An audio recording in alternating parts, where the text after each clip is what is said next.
A billionaire walked into a small restaurant where he was once mocked as a poor dishwasher. A man laughed and said, "Play the piano and I will marry you." Everyone expected silence.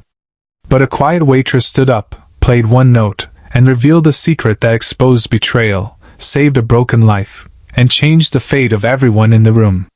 Stay with this story, because what happens next will challenge everything you believe about success, love, and forgiveness. The first time someone called me a billionaire. I was washing dishes in a restaurant kitchen that smelled of burnt oil and wet steel. My hands were cracked. My stomach was empty. My pride was already broken. They laughed when I spoke about building companies. They laughed when I said I would own towers of glass and light. One night a customer threw a coin at me. "Play the piano and I will marry you," he joked, pointing at the dusty instrument in the corner. The whole room laughed. I bent down to pick the coin. My fingers trembled. Then she spoke. A quiet waitress with tired eyes and a soft voice. "Do not laugh at a man who is trying to rise." Her name was Sarah. She brought me tea after closing hours. Warm. Sweet. Comforting like a promise. "You will succeed," she said. Not loudly. Not dramatically. Just gently, like truth. When my investors betrayed me years later, she sold her jewelry to keep my company alive. When I failed again, she held my shaking hands and whispered wisdom I never learned in school. Pain is tuition for success. Today I own towers of glass and light. Today I am the man they once mocked. And tonight, in the same restaurant, I returned in a tailored suit and silent dignity. They recognized me. Their laughter turned into uncomfortable smiles. The same dusty piano still stood in the corner. Someone joked again, nervously. "Play the piano and we will believe your story." Before I could speak, Sarah walked into the room, placed her apron on the table, sat at the piano, and began to play. The entire room fell silent. Then she stood, looked at everyone, and said something that made my heart stop. She looked at everyone. Then at me. Her eyes were calm. Steady. Unshaken by wealth, power, or attention. "This man once washed your plates," she said softly. "And today he feeds thousands of families." The room shifted in their seats. Shame moved through the air like cold wind. "He was mocked for dreaming," she continued. "Yet he never mocked those who laughed at him." Her voice carried no anger. Only truth. Only dignity. I felt my chest tighten. She turned toward me and smiled gently. "He asked me to marry him when he had nothing." A ripple of surprise passed through the guests. "I said yes," she continued, "because I saw something no one else wanted to see." Her fingers rested on the piano keys again. "Not money. Not power. Not success." She pressed a single note. Soft. Clear. Pure. I saw a man who refused to surrender his humanity. My vision blurred. I had stood in boardrooms worth millions. But this moment felt heavier than any deal I ever signed. A man from the table stood up. The same one who had thrown the coin years ago. His face was pale. His voice uncertain. "I was cruel to you," he admitted. "I thought you would never rise." Sarah looked at him kindly. "Then rise with him now," she said. "Because success means nothing if it does not lift others." Silence wrapped around the room. I walked slowly toward the piano. Each step felt like walking through my past. Cold nights. Empty pockets. Rejected proposals. Sleepless mornings. Sarah reached for my hand. Her touch was warm. Familiar. "Home. Play," she whispered. "I never learned," I said quietly. She smiled. "You learned harder things." I sat beside her. The same dusty piano. The same corner. A different life. My fingers hovered over the keys. Memories rushed in like a storm. The day my company nearly collapsed. The night she stayed awake counting coins. The morning she skipped food so I could eat. My hands began to shake. "What if I fail again?" I whispered. Sarah leaned closer. You already failed many times, she said gently. And every failure built the man sitting here. The room watched in silence. Then she placed something in my palm. The same coin. The coin thrown at me years ago. I kept it, she said softly. My breath stopped. Because I knew one day this coin would remind you where you came from. Tears burned behind my eyes. The man who once threw it lowered his head. I do not deserve forgiveness, he said quietly. Sarah answered with calm strength. Forgiveness is not about deserving. It is about healing. I closed my fingers around the coin. It felt heavier than gold. Heavier than every billion I owned. Then Sarah leaned close and whispered something that shook my entire soul. Her breath was warm against my ear.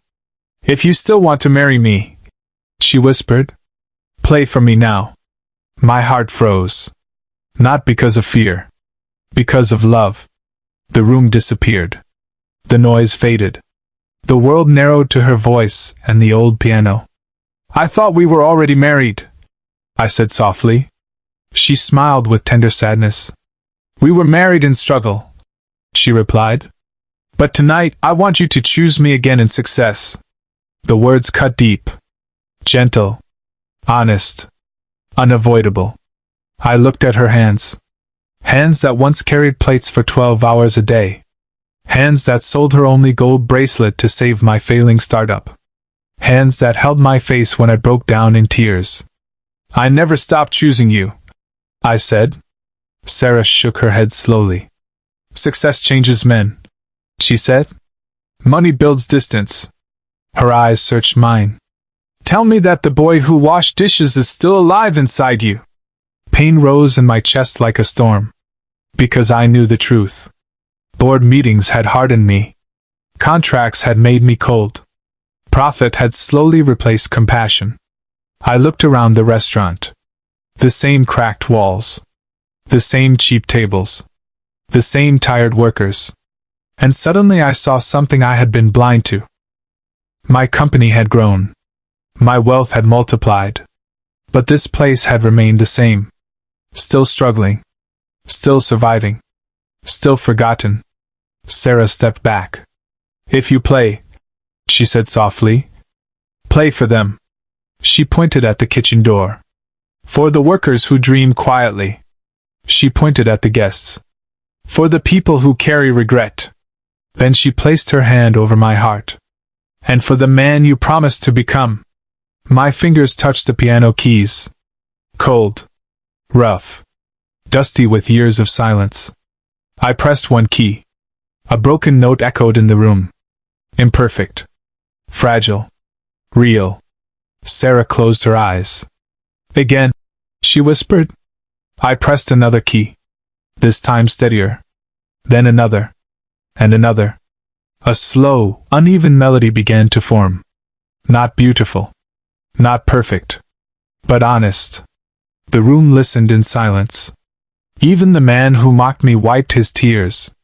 Sarah stood beside me, her hand resting lightly on my shoulder. And then she spoke words that changed everything I believed about success.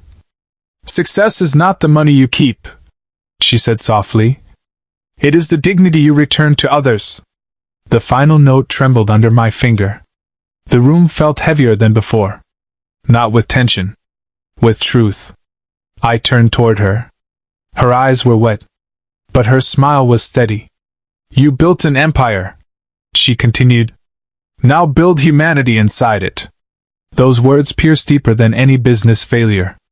Because I understood what she meant. I had built towers. I had built companies. I had built wealth.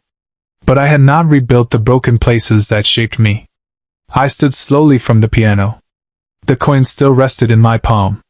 Cold. Silent. Demanding meaning. I walked toward the kitchen door. The old chef stood there. Gray hair. Bent shoulders. Same tired eyes. He used to shout at me for breaking plates. Tonight he looked at me with quiet respect. You came back, he said. Yes, I answered. My journey started here. Sarah followed behind me, silent and calm. I looked at the workers. Young boys washing dishes. Men carrying heavy trays. Women wiping tables with exhausted hands. I saw myself in every one of them. I want to buy this place, I said quietly. The owner stepped forward, confused. You already own half the city, he replied. Why this old restaurant? I turned towards Sarah. She nodded gently. Because this place builds fighters, I said. And fighters should not suffer alone. The room held its breath. I will turn this restaurant into a training center, I continued. Education, business skills, financial support, opportunity. The workers stared in disbelief. No one who works here will remain trapped in poverty again. A young dishwasher dropped his plate in shock. Sarah's eyes filled with quiet pride. But then she stepped closer and spoke in a low voice only I could hear. Good, she said softly. Now tell them the truth. My chest tightened. Because there was still something I had never told anyone. Something I hid even from the world. I turned back toward the room. Took a deep breath. And finally spoke the words I had buried for years. I was not supposed to survive, I said quietly. The room fell into stunned silence. Sarah stepped closer. But she did not interrupt. My first company did not fail because of the market, I continued. It failed because I trusted the wrong people. The man who once threw the coin looked up slowly. They forged documents, I said. They stole investors. They pushed me into debt so deep that even the bank doors closed in my face. My voice trembled. I slept on the floor of this kitchen for 3 months.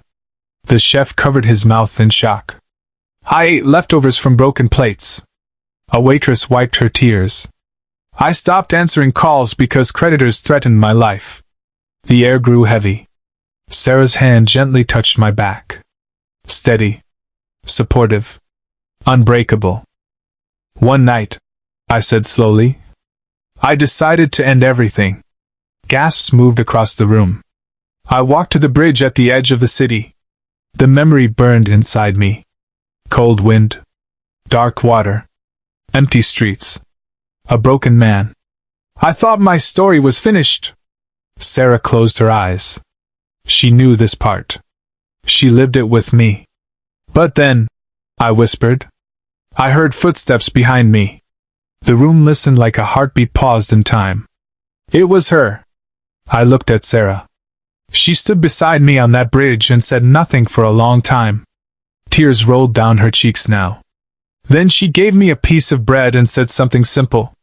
My voice cracked.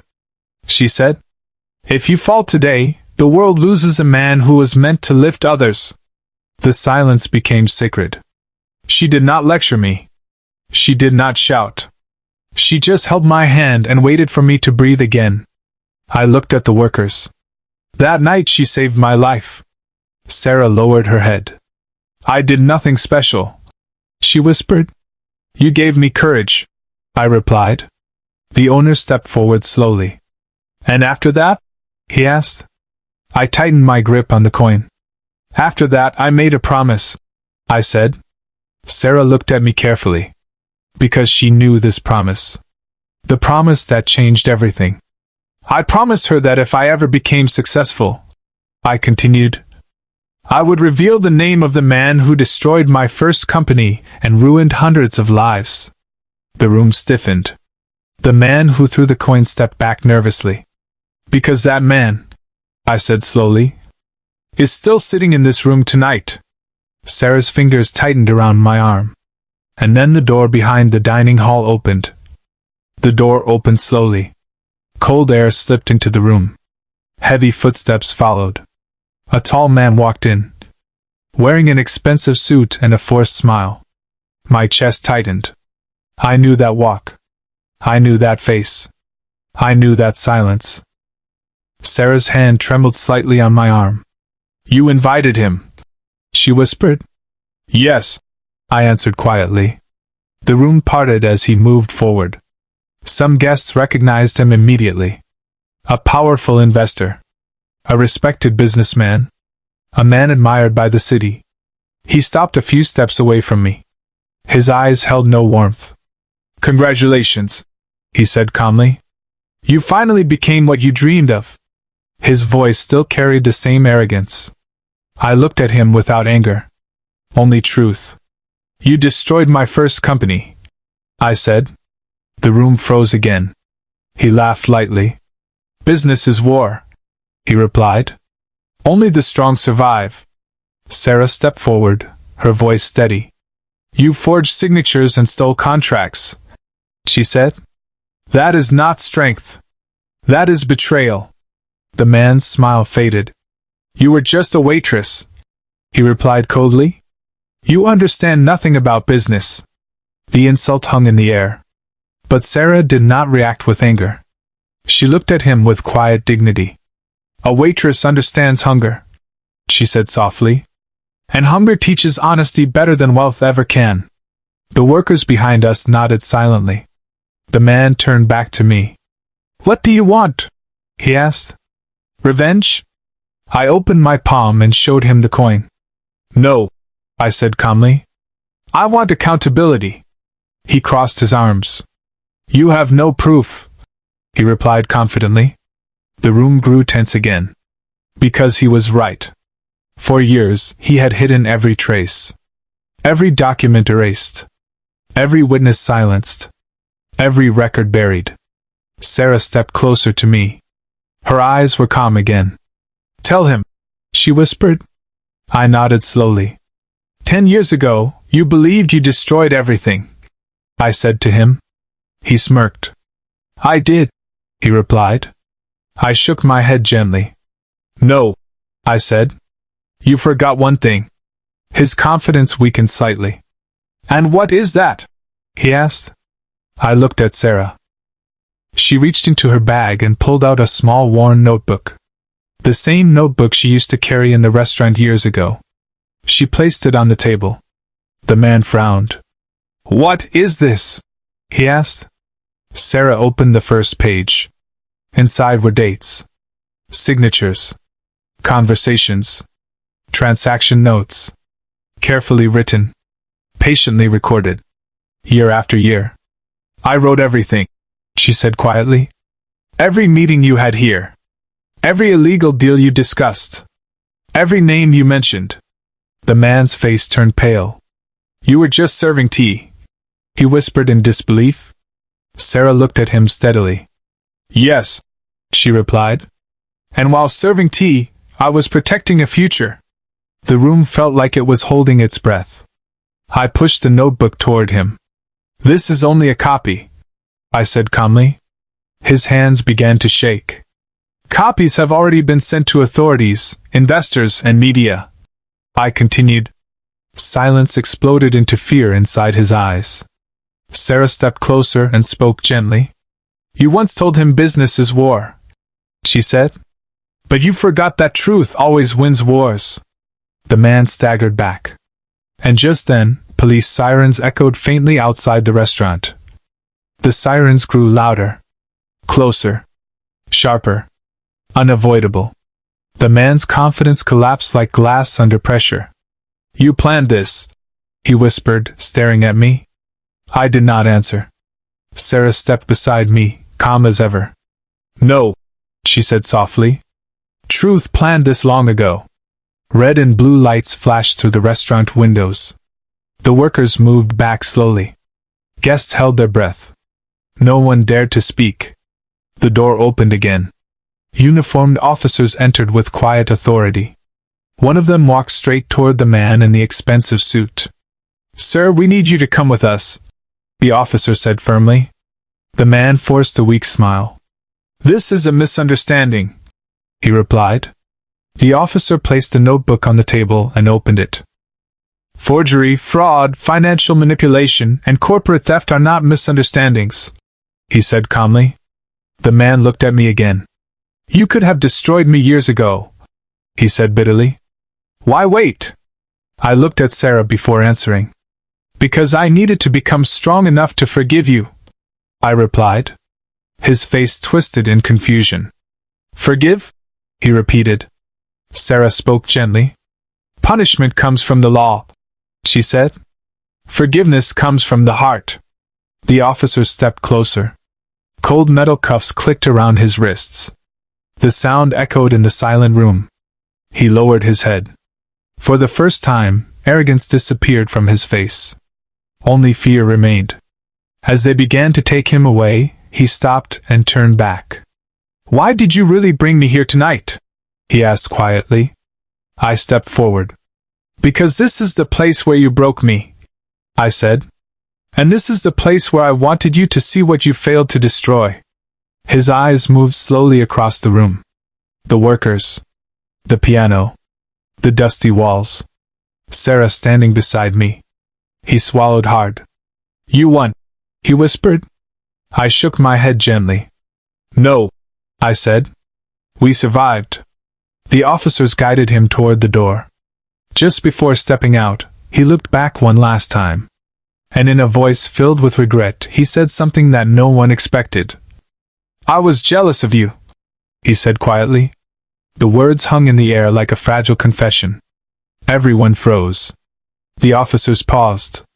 Even the sirens outside seemed distant now. I stepped closer. "Jealous?" I asked softly. He nodded slowly. "You had nothing," he said, his voice shaking. "Yet people trusted you." His eyes moved toward Sarah. "She believed in you when you were nobody." Sarah stood still, calm and silent. "I had money, power, influence," he continued. "But no one ever looked at me the way she looks at you." The truth cut deeper than anger ever could. "So you destroyed me," I said quietly. He closed his eyes. "I wanted to feel powerful," he admitted. "I wanted to prove that kindness is weakness." The room listened in painful silence. "But tonight," he whispered, "I see something I never understood." The officer gently touched his shoulder, signaling time to move. "Speak," Sarah said softly. The man looked at her with broken humility. "Kindness is strength," he said. Tears rolled down his face. "And love builds what money never can." He turned toward me again. "I stole your company," he said. "But I could never steal your heart." The words landed heavily in my chest. For a moment, I saw not a villain, but a wounded man who had chosen the wrong path. The officers began leading him out again. But before stepping through the door, he stopped one last time. "There is something you should know," he said quietly. My heart tightened, because his tone had changed. No arrogance. No fear. Only truth. "The first investor who betrayed you was not working alone," he continued. Sarah's hand tightened around mine. "What do you mean?" I asked slowly. He looked directly into my eyes. "There was someone else behind the plan," he said. The room felt cold again. Someone else. Someone hidden for 10 years. Someone who had never been exposed. "Who?" I asked. He hesitated. His voice dropped to a whisper. "The person who ordered your destruction," he said. "Is someone you trust even today?" My breath stopped. Sarah's fingers trembled. "Tell me the name," I said quietly. He looked at Sarah, then back at me, and spoke the words that shattered the calm in the room. "The person who ordered your destruction," he whispered, "was your first mentor." The world tilted beneath my feet. My first mentor. The man who taught me business basics. The man who introduced me to investors. The man who told me to dream bigger. My chest tightened painfully. "That is impossible," I said slowly. The man in cuffs shook his head. "He funded the plan," he continued. "He wanted your company to collapse so he could buy it cheaply later." Sarah's grip on my hand became firm. "Why would he do that?" she asked quietly. The man swallowed hard. "Because your success threatened his empire," he replied. My mind raced through old memories. Late-night meetings. Encouraging words. Guidance and advice. All of it suddenly felt different. Colder. Darker. Manipulated. "He told me you were naive," the man continued. "He said you trusted too easily. The truth hit like a storm. Sarah stepped in front of me, her voice steady. "Do you have proof?" she asked. The man nodded slowly. "In my office," he said. "There are signed agreements and recorded calls." The officer pulled him gently toward the door again. "You should go there before he erases everything," he added. My heart pounded heavily. My mentor. The man I respected. The man I thanked in every interview. The man I still called a guide. Sarah looked at me with quiet strength. "You must face him," she said softly. Fear moved through my chest. Not fear of losing money. Not fear of losing power. Fear of losing trust. "What if it is true?" I whispered. Sarah placed both hands on my face. "Then you face truth with dignity," she replied. "Just like you always have." Outside, the police car door slammed shut. The sirens faded into the distance. Silence returned to the restaurant. Heavy. Uncertain. Waiting. The owner stepped closer. "What will you do now?" he asked. I looked at the old piano. At the workers. At the coin in my hand. Then at Sarah. Her eyes held only one message. Courage. "I will meet him tonight," I said firmly. Sarah nodded. "I will come with you." We walked toward the door together. The night air felt cold against my face. As we stepped outside, my phone suddenly rang. The caller ID showed a familiar name. My mentor. Sarah looked at the screen and whispered, "Answer it." I pressed the call button and lifted the phone to my ear. Before I could speak, his voice came through, calm and controlled. "Come to my office," his calm voice said. "I think it is time we speak honestly." The line went silent. Sarah looked at me. No fear in her eyes. Only quiet strength. We drove through the sleeping city. Street lights stretched like long memories on the road. My heart felt heavier with every passing minute. His office stood at the top of a glass tower. Cold. Bright. Impressive. He was waiting near the window. No smile. No greeting. "I know why you are here," he said. I stepped forward slowly. "Why did you betray me?" I asked. He looked at the city below. "Because I was afraid of you," he answered. The truth sounded tired. "You were young, honest, and fearless," he continued. "You reminded me of the man I failed to become." Sarah stood beside me in silence. "I planned to buy your company after its fall," he said. "But I never expected you to rise again." I felt no anger. Only sadness. "All these years you watched me succeed," I said. He nodded. "And every year I felt smaller," he replied. He walked to his desk and placed a file in front of me. "Signed confession," he said quietly. "Evidence of everything." I looked at him in surprise. "Why give this now?" He sighed deeply. "Because tonight I saw something I lost long ago," he answered. "Humanity." Sarah spoke gently. "It is never too late to return to it." He nodded and lowered his head. "I am ready to face the law," he said. Silence filled the office. I closed the file slowly. "You destroyed my past," I said. "But you will not destroy your chance to change." His eyes filled with tears. "Why are you forgiving me?" he asked. I held Sarah's hand and answered calmly. "Because success without compassion becomes another form of failure." He broke down quietly. That night, he surrendered himself. Months later, the restaurant became a foundation. Workers became students. Students became entrepreneurs. Dreams began to breathe again. Sarah and I stood beside the old piano on the opening day. I finally played a simple melody for her.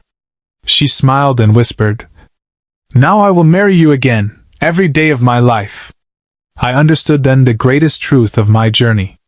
Money builds wealth. Power builds influence. But love, dignity, and kindness build a legacy that outlives everything. Moral lesson.